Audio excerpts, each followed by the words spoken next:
प्रिय दर्शकों, आप सभी को प्रणाम। आज के इस वीडियो में आप सभी के प्रश्नों का उत्तर दिया जाएगा। कुछ कारणों से पीछे वीडियो नहीं बन पा रही थी, तो ये Q&A की महत्वपूर्ण वीडियो होने वाली है। आप लोगों ने अभी तक जो भी प्रश्न किए हैं उन सबको विस्तार से इस वीडियो में चर्चा किया गया है। तो एक एक प्रश्न को ध्यान से देखिएगा और उसे जानने और समझने का प्रयास कीजिएगा। आइए वीडियो को शुरू करते हैं। मैं हूं अद्वैत और आप सभी देख रहे हो ब्रह्मांड विज्ञान यूट्यूब चैनल। पहला प्रश्न है अवकाश बंसल जी का। इनका कहना है कि महोदय कृपया आत्मा और जीवात्मा में क्या अंतर है, इसका मार्गदर्शन करें। देखिए, आत्मा जीवात्मा दोनों एक ही होते हैं। सोल कहते हैं इसे अंग्रेजी में। आत्मा, जीवात्मा, सोल, जीव, ये सब एक ही तत्व के नाम हैं। एक ईश्वर चेतन तत्व तो अलग हो गया, दूसरा ये आत्मा है। इस आत्मा को, सूक्ष्म चेतना को आप जीवात्मा कह सकते हो, चेतना कह सकते हो। कुछ लोग कहते हैं कि आत्मा जीवात्मा ये दोनों अलग अलग होते हैं, या फिर जीव, आत्मा, चेतना, जीवात्मा ये सब अलग अलग कैटेगराइज किए जाते हैं। ये सब एक ही तत्व हैं। हमारे अंदर जो सूक्ष्म चेतन तत्व है, जानने वाला, वो जानने वाला ही आत्मा है। आप उसे आत्मा कहिए, जीवात्मा कहिए, चेतना कहिए, जीव कहिए, ये सब उसी के नाम है। तो इस पर भ्रांत मत होइए, ये सब एक ही तत्व को कहते हैं। इस सृष्टि में दो प्रकार की चेतना होती है, एक सर्वव्यापक ईश्वर तत्व, दूसरा हम सभी सूक्ष्म चेतनाएं, आत्माएं। हम लोग सूक्ष्म हैं, ईश्वर सर्वव्यापक है। दो प्रकार की चेतना होती है। ईश्वर एक है, लेकिन हम सभी सूक्ष्म चेतनाएं, आत्माएं असंख्य हैं। हमें गिना ही नहीं जा सकता कि हम कितनी हो सकती हैं। असंख्य हैं, अनंत भी नहीं कह सकते, क्योंकि ईश्वर जानता है कि सृष्टि में कितनी जीवात्माएं हैं। तो ये सब एक ही तत्व के नाम हैं। इसी तरह अगला प्रश्न है अमोघ वर्षा जी का। इनका कहना है कि ऋषि मुनि अंतरिक्ष की यात्रा करते थे, तो क्या वे किसी अन्य ग्रह, जीव या एलियन से मिले होंगे। देखिए, वैदिक ग्रंथों में इसका कोई भी प्रूफ नहीं है कि कोई ऋषि मुनि दूसरे ग्रहों पर और भी जीवों से मिलते जुलते थे। इतना है कि समाधि में स्थिर होकर किसी दूर ग्रह पर आप जीवों को देख सकते हो। अगर कोई ऋषि मुनि किसी दूसरे ग्रह पर हो तो मुझे वीडियो बनाते हुए स्पष्ट रूप से वो देख व सुन सकता है, जान सकता है, ईश्वर के माध्यम से, समाधि के माध्यम से। लेकिन वो लोग यहाँ आकर इस पृथ्वी पर लोगों से संपर्क करें, ऐसा कोई भी प्रूफ नहीं है। तो निश्चित रूप से पूरी सृष्टि में जितने भी इंसान, ऋषि मुनि या फिर एलियन आदि प्राणी है, उनको आप समाधि में स्थित होकर देख सकते हो। समाधि उसी की लगती है जो पूरी सृष्टि को समझने का सामर्थ्य रखता है, जो ईश्वर को, आत्मा को तत्व रूप से जानने का सामर्थ्य रखता है। उसी की समाधि की सिद्धि होती है। वो व्यक्ति ऐसा कर सकता है जिसके सारे कर्मों के संस्कार छीड़ हो गए हों, योग में स्थित हो, वो योगी ऐसा कर सकता है, उसके लिए पॉसिबल है। लेकिन वहाँ जाकर वो मिल सकता है, ऐसा कोई प्रमाण तो अभी नहीं है। ये सब अनुसंधान के विषय हैं। इसी तरह अगला क्वेश्चन है मंजूनाथ सेठ जी का। इनका कहना है कि मुचकुंद त्रेता युग में एक युद्ध के बाद द्वापर युग के लगभग अंत तक सोए थे, ऐसा क्या सच्चाई है। महर्षि भगवान मुचकुंद, जो कि भगवान श्री कृष्ण के समकालीन थे, वे बहुत बड़े वैज्ञानिक थे, योगी थे, ऋषि थे। वे पहाड़ों की एक गुफा में तपस्या कर रहे थे, जिनके द्वारा काल्यवन मारा जाता है। भगवान श्री कृष्ण जब भागकर उस गुफा में जाते हैं जहाँ पर महर्षि मुचकुंद जी समाधि लगाते थे, ध्यान करते थे, अपना खुद का अनुसंधान करते थे, वहाँ पर काल्यवन जाता है और उनके द्वारा मारा जाता है, महर्षि मुचकुंद जी के द्वारा। यहीं पर ये कल्पना की गई है कि वे त्रेता युग से ही थे। अनेक उन्होंने युद्ध किया था। पहले वे क्षत्रिय थे, राजा थे, वैज्ञानिक थे। त्रेता युग से ही वे कई युद्धों में भाग लिए थे, पूरी पृथ्वी को जीतकर फिर दान दे दिए थे। उसके बाद गुफा में जाके सो गए थे। ये वास्तव में सत्यता नहीं है। वे त्रेता युग में नहीं हुए थे। वास्तविकता ये है कि वे भगवान श्री राम के वंशज थे, इक्ष्वाकु कुल में उत्पन्न हुए थे। द्वापर युग में ही उनकी उत्पत्ति हुई थी, उनका जन्म हुआ था, लेकिन श्री राम के वंशज थे। आगे चलकर उन्होंने संन्यास ले लिया, अपने राज्य को त्याग दिए और जाके गुफाओं में ध्यान करते थे, समाधि लगाते थे, जहाँ पर काल्यवन मारा जाता है। तो द्वापर युग में श्री कृष्ण से थोड़ा पहले ही उनका जन्म हुआ था। महाभारत जो युद्ध हुआ था उससे पहले ही उनकी मृत्यु भी हो गई थी। काल्यवन को जब उन्होंने श्री कृष्ण के समक्ष मारा था उसके कुछ ही वर्षों के पश्चात उनकी मृत्यु हो गई थी। वे वृद्धावस्था के हो गए थे उस समय। तो ये सब अफवाहें हैं कि वे त्रेता युग से ही सो रहे थे। इसी तरह इनका अगला प्रश्न है कि सतयुग में मनुष्यों की आयु 1,00,000 वर्ष होती थी, आप कहते हैं कि 400 वर्ष। एक जगह मैंने कहा था कि प्राचीन ऋषियों मुनियों जो कि सबसे पहले इस धरती पर उत्पन्न हुए थे, धरती से उनकी संरचना बनी थी। जैसे एक माता के गर्भ से शिशु जन्म लेता है, वैसे पृथ्वी के अंदर से ऋषि मुनि लोग धरती से बाहर निकले थे। उनकी संरचना धरती के अंदर बनी थी, धरती के गर्भ में, क्योंकि उस समय की धरती पवित्र थी, मुलायम थी, उसकी मिट्टी भरभरी थी, गर्भ जैसी थी। देखिए, किसी ऐतिहासिक ग्रंथ में ये जिक्र नहीं आता है कि कोई लाखों साल जीवित हो, लेकिन हाँ 400 ही नहीं, कुछ लोग 1000 वर्षों तक भी जीवित रहते थे। 1000 वर्ष, 1200 वर्ष, ऐसा भी जिक्र है।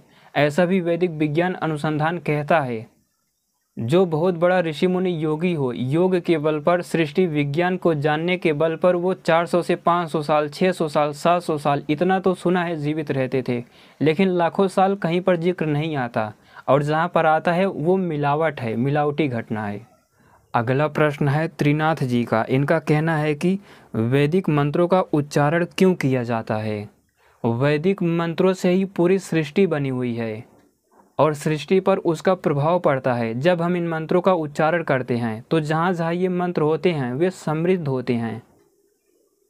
ईश्वरीय दृष्टि से हमें अच्छा कर्मों का फल मिलता है, सुख शांति की अनुभूति होती है। इन्हीं सब कई कारणों की वजह से वैदिक मंत्रों का उच्चारण किया जाता है, जबकि सबसे महत्वपूर्ण कारण यही है। इन्हीं वैदिक मंत्रों से, इन्हीं सूक्ष्म स्ट्रिंग से पूरी सृष्टि बनी हुई है। अगला प्रश्न है गुलाम मुस्तफ़ा जी का। इनका कहना है कि कोशिका भी एक जीव है और हर शरीर अरब कोशिकाओं से बना है, तो क्या हमारे शरीर में अरबों आत्माएं रहती हैं? हाँ, निश्चित रूप से हमारे शरीर में कई आत्माएं रहती हैं। सृष्टि के कई पार्टिकल में भी जीवात्माएं रहती हैं। ग्रहों, तारों, गैलेक्सियों के अंदर भी जीवात्माएं रहती हैं। यहाँ तक कि जो वृक्ष होते हैं उनके पत्ते के भी कोशिकाओं में जीवात्माएं रहती हैं। लेकिन जो मुख्य जीवात्मा होता है, जो उस वृक्ष के लिए जिम्मेदार है, जो मेरे शरीर के लिए जिम्मेदार जीवात्मा है, वो मैं हूँ, जो सूक्ष्म चेतन हूँ। बाकी जो कोशिका के अंदर जीवात्मा है वे कर्मों के अनुसार आई हैं। जब वो कोशिका मर जाएगी, जीवात्मा निकल के दूसरे शरीर में चली जाएगी, लेकिन इस जीवात्मा का शरीर पर कोई प्रभाव नहीं पड़ता। जो मुख्य है वो हमारे अंदर की सूक्ष्म चेतना है, जो इस शरीर के लिए जिम्मेदार है, जो वृक्षों के लिए जिम्मेदार है, उस वृक्ष के उगने के लिए, विकसित होने के लिए, फल देने के लिए वो जीवात्मा मुख्य है, उसका रोल है उस वृक्ष में। बाकी जो पत्तों में जीवात्मा होती हैं, कोशिका में जीवात्मा होती हैं, उनका उतना महत्व नहीं होता। मुख्य होता है जिस जीवात्मा की वजह से वो शरीर जिम्मेदार होता है, वो शरीर अस्तित्व में आता है। तो निश्चित रूप से कोशिका में भी जीवात्माएं होती हैं। मैंने अभी पीछे ही बताया, असंख्यों जीवात्माएं हैं, उनकी गणना हम कर ही नहीं सकते। इसी क्रम में अगला प्रश्न है दी फ्लाइंग लॉर्ड्स का। इनका कहना है कि भाई, पूरी तरह से ज्ञान प्राप्त करने में कितना समय लगता है और इसे जल्दी प्राप्त करने का मार्ग क्या है? देखिए, जो ज्ञान है, ज्ञान मतलब पूरी सृष्टि को तत्व रूप में जान लेना, आत्मा को तत्व रूप में जान लेना, ईश्वर को भी तत्व रूप में जान लेना। इसका कोई निर्धारित समय नहीं होता। उसके लिए आपको पूरा जीवन संघर्ष करना पड़ता है। ऋषि मुनि, ऋषिकाएं और महापुरुष लोग, योगी लोग बहुत संघर्ष करते थे। पूरा उनका जीवन इसी में निकल जाता था। दूसरे भी कार्य करते थे, लेकिन मुख्य लक्ष्य यही होता था। निश्चित रूप से मोक्ष प्राप्त किया जा सकता है, सृष्टि का ज्ञान प्राप्त किया जा सकता है, क्योंकि ये सारा ज्ञान विज्ञान जीवात्माओं के लिए, जीवात्माओं में भी इंसानों के लिए होता है, तो आपके लिए ही है। लेकिन उसके लिए आपको सामर्थ्य के अनुसार धीरे धीरे आगे बढ़ना पड़ता है। कोई निश्चित समय नहीं होता कि कब किसी का मोक्ष होगा, लेकिन ये आपके सामर्थ्य पर, आपके योग के बल पर निर्भर करता है। आप कितना अध्ययन कर पाते हो, आप कितना ध्यान कर पाते हो, आप कितना सृष्टि को गहराई से समझ पाते हो, ईश्वर को, जीवात्मा को तत्व रूप से समझ पाते हो। अगला प्रश्न है शिवम जी का। इनका कहना है कि जब आत्मा निर्गुण है तो दंड किसे मिलता है, शरीर को या फिर आत्मा को? जब आत्मा निर्गुण है, निराकार है, आत्मा का कोई आकार नहीं होता, आप कितनी भी सूक्ष्मता में चले जाओ, आप नहीं कह सकते कि आत्मा इतनी सूक्ष्म हो सकती है, आत्मा का ऐसा शेप हो सकता है, आत्मा की मोटाई इतनी हो सकती है। ऐसा कुछ भी नहीं होता। तत्व रूप से वो केवल एक सूक्ष्म चेतन पदार्थ है, केवल शुद्ध चेतन, जो कि सृष्टि में ज्ञान प्राप्त करने के लिए, मुक्ति के लिए भटक रहा है, सुख प्राप्त करने के लिए।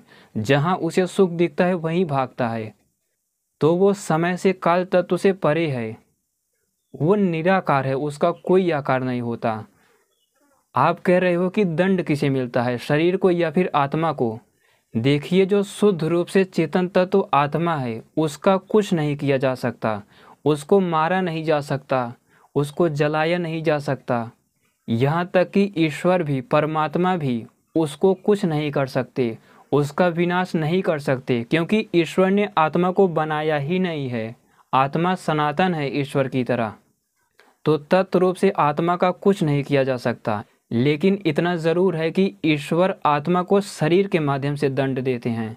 आत्मा इस शरीर का साक्षी है, शरीर को कुछ भी होगा दर्द आत्मा को होगा।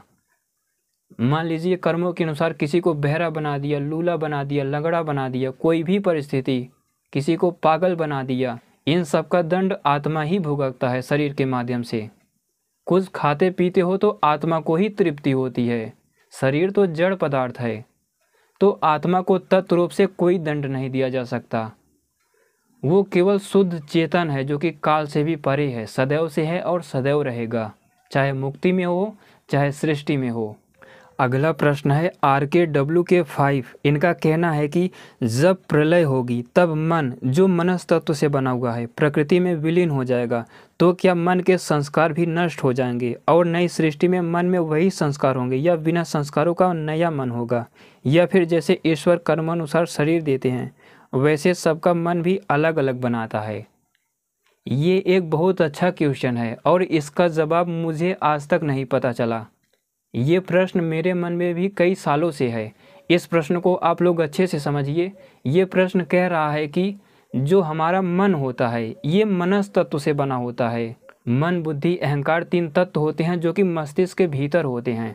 मान लीजिए ये सृष्टि चल रही है, अगर आगे चलकर 2 अरब 33 वर्षों के बाद ये सृष्टि समाप्त हो जाती है तो मन, बुद्धि, अहंकार के सहित पूरी सृष्टि, ग्रह, तारे, गैलेक्सी सब प्रकृति में विलीन हो जाते हैं। क्योंकि मन, बुद्धि तो जड़ पदार्थ है, जड़ पदार्थ अपने प्रारंभिक स्टेट में विलीन हो जाता है, जो प्रकृति पदार्थ है, जिसमें कोई मास नहीं होता, कोई चार्ज नहीं होता, कोई क्रिया नहीं होती, सब कुछ विलीन हो जाता है। जीवात्माएं यत्र तत्र स्वतंत्र रूप से पड़ी रहती हैं, निष्क्रिय रूप से।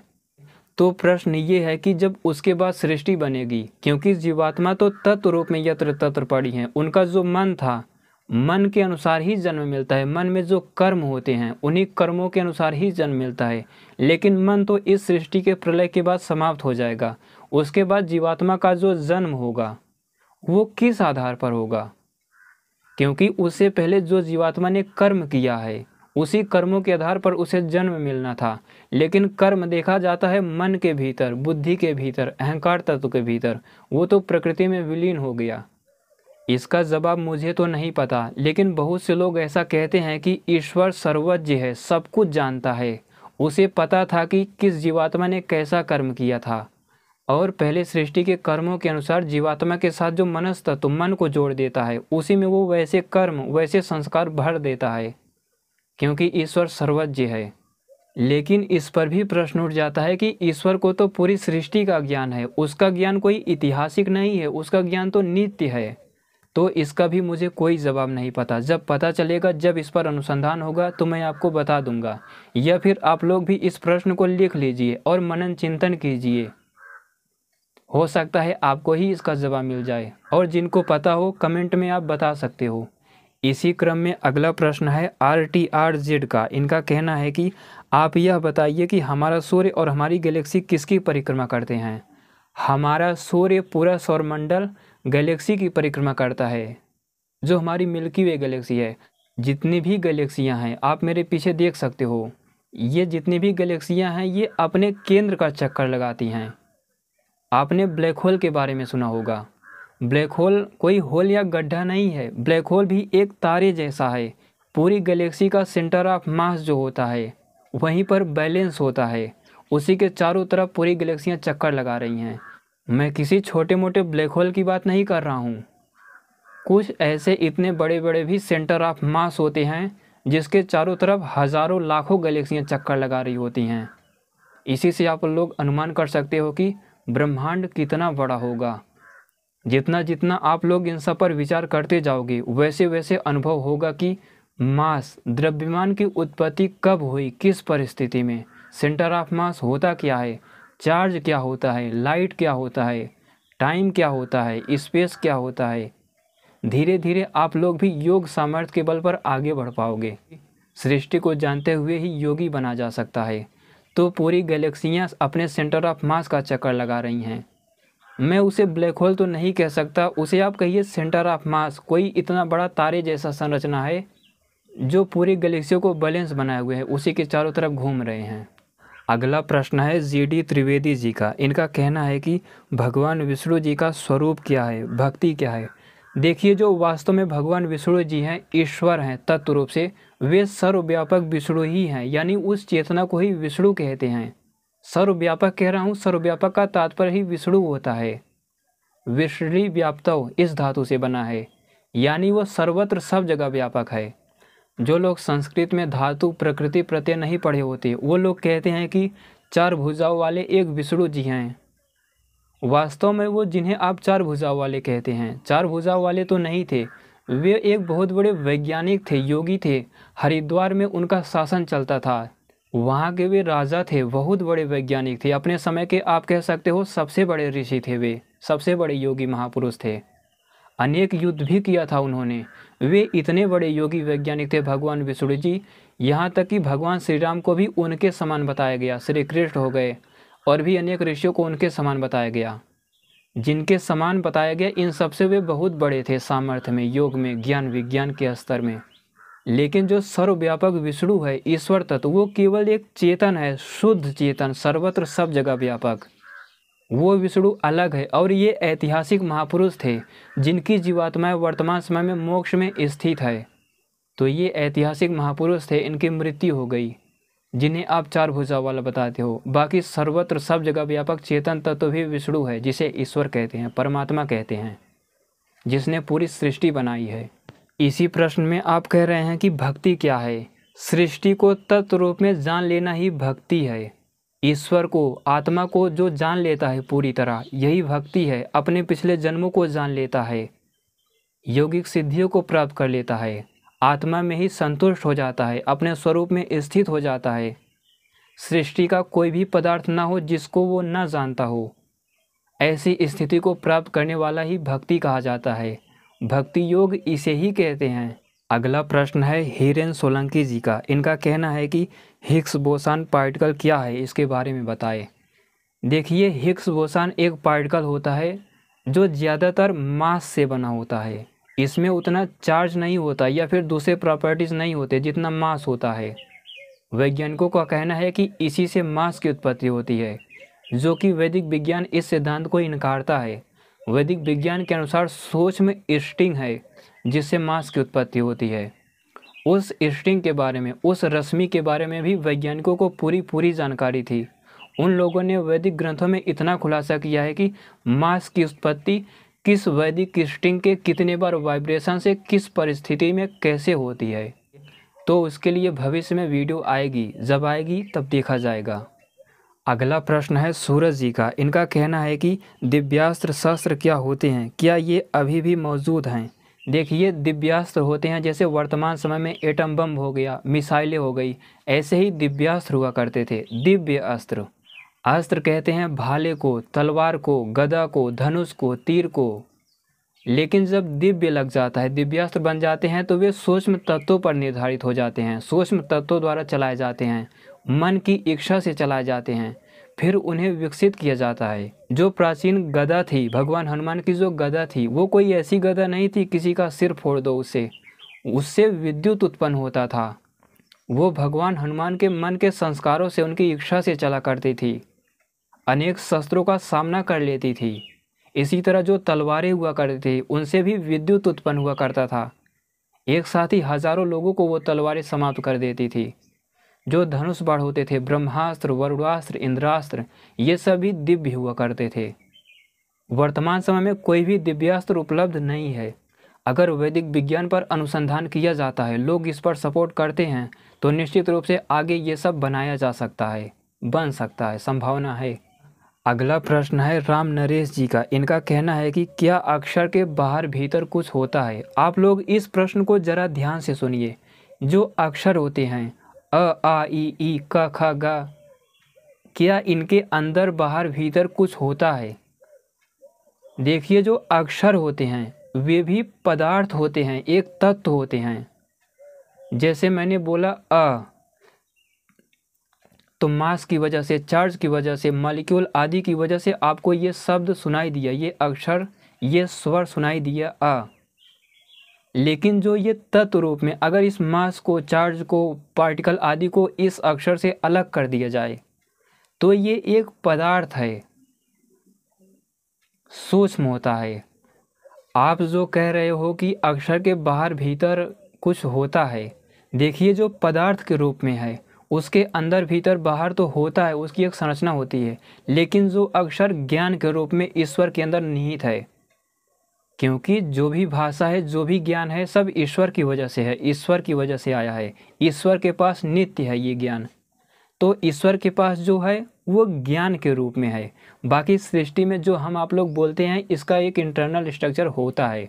वैदिक छंदों को भी अक्षर कहते हैं, तो इनकी भी एक संरचना होती है, ये भी पदार्थ के रूप में होते हैं। इसी क्रम में अगला प्रश्न है पुष्पेंद्र लक्षर जी का। इनका कहना है कि भाई आप वैदिक विज्ञान के जरिए कोई छोटा मोटा अस्त्र शस्त्र या तकनीकें बनाइए। देखिए, उसके लिए लोगों के सपोर्ट की ज़रूरत होती है, सरकारों के सपोर्ट की ज़रूरत होती है। फिर भी सैद्धांतिक रूप से अनुसंधान तो चल ही रहा है। बाकी आगे जैसे जैसे लोगों का सहयोग मिलेगा, निश्चित रूप से एक्सपेरिमेंट भी होंगे, क्योंकि बिना एक्सपेरिमेंट के, बिना इन तकनीकों, अस्त्र शस्त्रों को बनाए वैदिक धर्म, वैदिक सनातन धर्म की स्थापना नहीं की जा सकती। दूसरे सभी पशु पक्षी आदि जीवों की रक्षा नहीं की जा सकती, तो उसकी भी आवश्यकता है। आप सभी यथाशक्ति अपने सामर्थ्य के अनुसार सहयोग कर सकते हैं इसके लिए। अगला प्रश्न है मिंटू अग्रवाल जी का। इनका कहना है कि क्या काल प्रलय के आने के बाद भी चलता रहता है? काल भी निष्क्रिय रूप से पड़ा रहता है, क्योंकि ईश्वर के साथ उसका संपर्क नहीं होता। लेकिन हाँ, ईश्वर उस समय भी काल के माध्यम से गणना करते हैं, मोक्ष के, जीवात्माओं के अवधि की भी, और सृष्टि कब बनेगी, इन सब की भी गणना उस समय भी ईश्वर कर लेते हैं। तो आप कह सकते हैं कि ईश्वर के लिए काल चलता रहता है। बाकी जीवात्माओं के लिए, जिनका मोक्ष नहीं हुआ है, उनके लिए काल सुषुप्ति अवस्था में चला जाता है। मुक्त जीवात्माएं भी काल के माध्यम से ईश्वर में भ्रमण करती रहती हैं। अगला प्रश्न है अनूप जी का। इनका कहना है कि मंत्र का वैज्ञानिक संरचना क्या है और मंत्र जाप का प्रयोजन, इसका फायदा क्या है? मंत्रों से ही पूरी सृष्टि बनी हुई है, मंत्र ही पदार्थ हैं। मैं कई बार ये सब बातें बोल चुका हूँ। एक एक स्ट्रिंग पार्टिकल के अंदर जो भी वाइब्रेशन है, सब वैदिक मंत्रों की वजह से है। पूरी सृष्टि ईश्वर के ज्ञान से बनी हुई है। अगर आप मंत्रों का जाप करते हो और अर्थ भी आपको पता है, तो निश्चित रूप से इसका लाभ होता है। आप अपने गुणों में सुधार कर सकते हो। बाकी आप अगर कोई बहुत बड़े ऋषि मुनि, योगी बन जाओ, कोई ऋषिका बन जाओ, तो इसका उपयोग भी कर सकते हो, इन्हें डिटेक्ट भी कर सकते हो। तो सब कुछ किया जा सकता है, बिल्कुल लाभ है इसका। अगला प्रश्न है सोनिया मोदी जी का। इनका कहना है कि मुक्ति अगर सदा के लिए नहीं है तो क्यों लेना? मुक्ति अगर सदा के लिए नहीं होती, मोक्ष की एक अवधि होती है, तो सदा के लिए क्यों लेना इसे? देखिए, ये जो अवधि होती है 31 नील 10 खरब 40 अरब वर्ष, कभी आप इसे किसी पेपर पर लिखिए, उसके बाद मनन चिंतन कीजिए कि ये समय कितना बड़ा हो सकता है। अगर आपका कोई फेवरेट फल हो, फ्रूट हो, या फिर कोई मिठाई हो, अगर आपको लगातार 1 महीने तक दिया जाए, 1 महीने तक आप उसे खरीद कर लाएं, क्या उसके बाद भी आपकी उसे खाने की इच्छा रहेगी? नहीं रहेगी।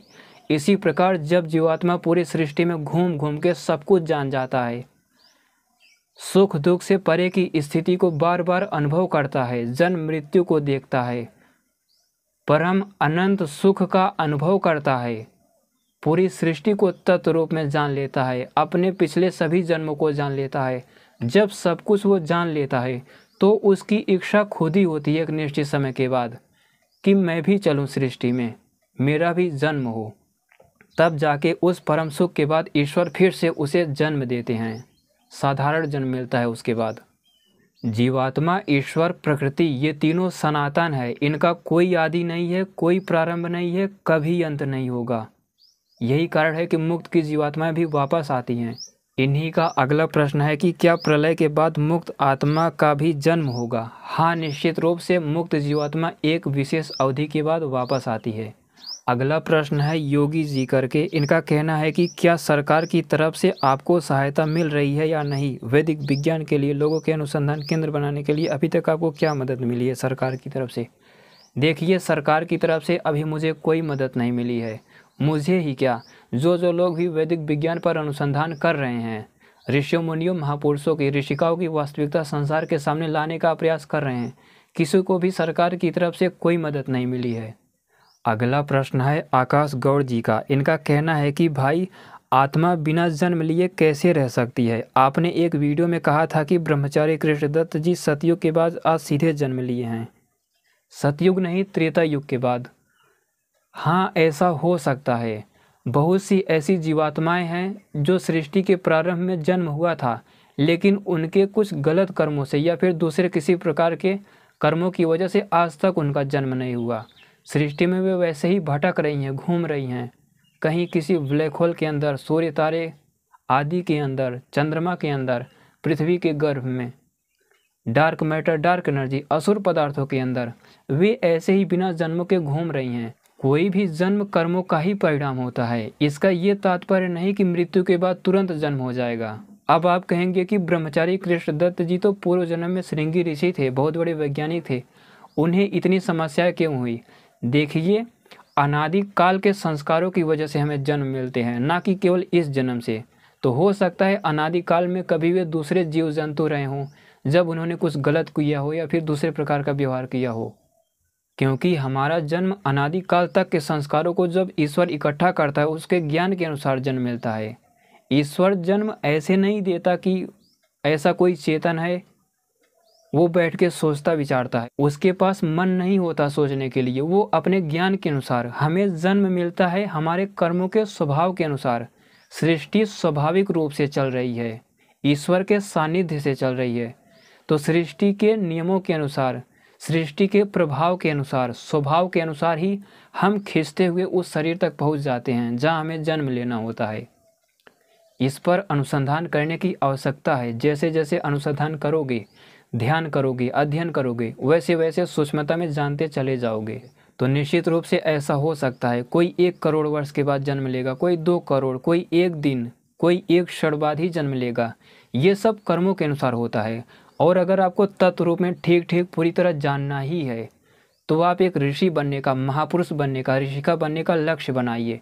निश्चित रूप से हम उसे जान सकते हैं। भगवान कृष्ण जैसे योगी सब कुछ जानते थे, अपने पिछले सभी जन्म को जानते थे। महर्षि भगवान जैगिसव्य का उदाहरण तो योग दर्शन में दिया ही है भगवान वेदव्यास जी ने। वे 10 महासर्गों तक के सब कुछ जानते थे। हम इस जन्म को ही ठीक से नहीं जान पाते। प्रश्नों के इसी क्रम में अंतिम प्रश्न है पुष्पेंद्र लक्षर जी का। इनका कहना है कि आपने जो कहा कि हमारा जो जन्म हो रहा है हमारे कर्मों के अनुसार हो रहा है, उसी आधार पर ईश्वर सृष्टि बनाता है, ये क्या है? हमारे जो भी कर्म होते हैं सृष्टि पर इसका प्रभाव होता है।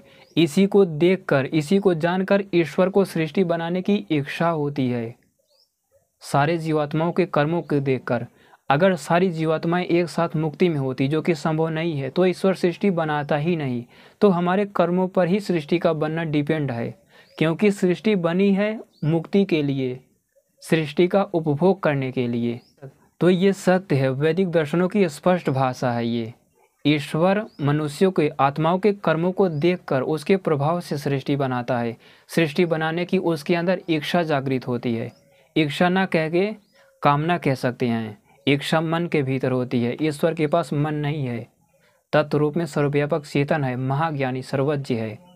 तो उसके अंदर, उस सर्वज्ञ चेतना के अंदर, सर्वव्यापक ईश्वर के अंदर कामना उत्पन्न होती है, कर्मों को ही देखकर, मनुष्यों के, दूसरे और भी जीवों के, सभी जीवात्माओं के कर्मों को देखकर उसके अंदर कामना उत्पन्न होती है कि अब मैं इन्हीं जीवों के लिए सृष्टि का रचना करूं, सृष्टि का प्रारंभ करूं। तो यही है आप सभी का प्रश्न। आप लोगों के जो भी क्वेश्चन हो आप लोग पूछते रहिए। अगर क्वेश्चन बहुत अच्छा हुआ तो उस पर वीडियो भी बना दूंगा। मुझे लगता है कि वीडियो आपको अच्छा लगा होगा। पूरा देखने के लिए धन्यवाद।